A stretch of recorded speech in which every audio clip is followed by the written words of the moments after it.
সুখ কি আমার কপালে আছে? আমার তো কোনো মানুষ খোঁজ নেয়ারই নাই। কেন মা, কি হয়েছে? তোমার বৌমারা কি তোমার সেবা করে না?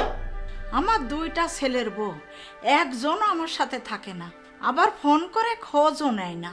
কিন্তু তারা না হয় পরের মেয়ে, তোরা দুই ভাইও আমার চিন্তা করিস না। আমি একা একা কিভাবে থাকি, কোনো ব্যবস্থাই তো করিস না। মা, তুমি একদম চিন্তা করো না, আমি তুহিনের সাথে কথা বলে দেখছি কি করা যায়।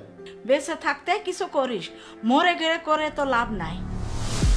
তুহিন, আমরা দুই ভাই বিদেশে থেকে রক্ত পানি করে টাকা ইনকাম করে দেশে বউদের কাছে পাঠাই, আর তারা বাবার বাড়িতে থেকে সেই টাকা নষ্ট করে, আর আমাদের মা একা একা কষ্ট করে।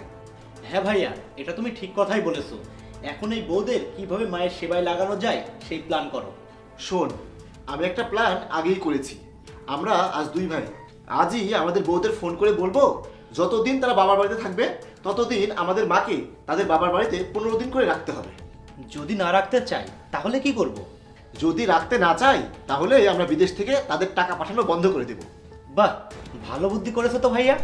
শোন, আমরা এইভাবে একটু কঠিন হলেই আমাদের বউরা বাবার বাড়ি ছেড়ে মায়ের কাছে গিয়ে থাকবে আর মায়ের সেবা করবে।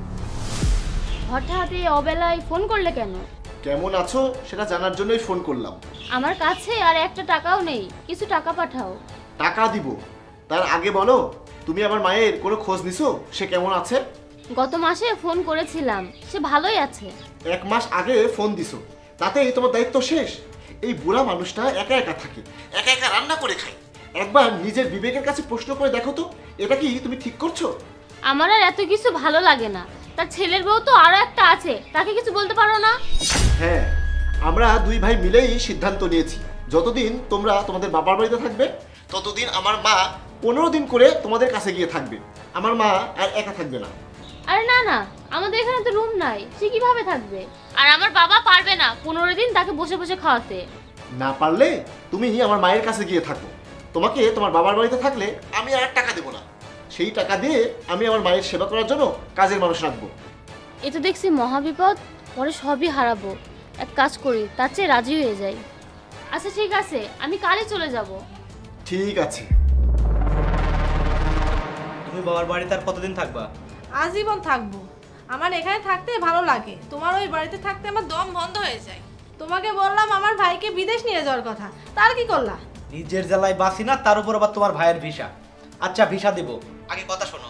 আমার মা বুড়ো মানুষ, সে একা একা থাকতে পারবে না। আমরা দুই ভাই সিদ্ধান্ত নিয়েছি, তোমরা বউয়েরা যতদিন বাবার বাড়িতে থাকবা ততদিন আমার মা 15 দিন করে তোমাদের সাথে থাকবে। আমাদের অনুমতি না নিয়ে তোমরা এই সিদ্ধান্ত কিভাবে নিলে? আমি মানি না এসব। আমার মা অনেক কষ্ট করে বড় করে বিদেশে পাঠিয়েছে, এই বুড়ো বয়সে সে একা একা কষ্ট করবে, রান্না করে খাবে? সেটা তো হতে পারে না। তুমি না পারলে আমি অন্য ব্যবস্থা করব। অন্য কি ব্যবস্থা করবা? আমার মায়ের সেবা যত্ন করবে এমন একজন বউ নিয়ে আসবো। ওরে, লক্ষণ তো ভালো মনে হচ্ছে না।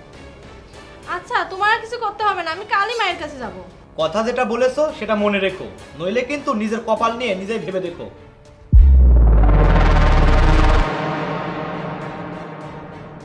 মা, আমরা তো কয়েকদিনের জন্য বেড়াতে গিয়েছিলাম, আজ থেকে আমরা এখানেই থাকবো। আপনার আর কোনো কষ্ট হবে না, আমরা দুই বউ মিলে সব করব। আপনি শুধু আরাম করবেন। আমি কি স্বপ্ন দেখছি? না তো, বাস্তবেই তো।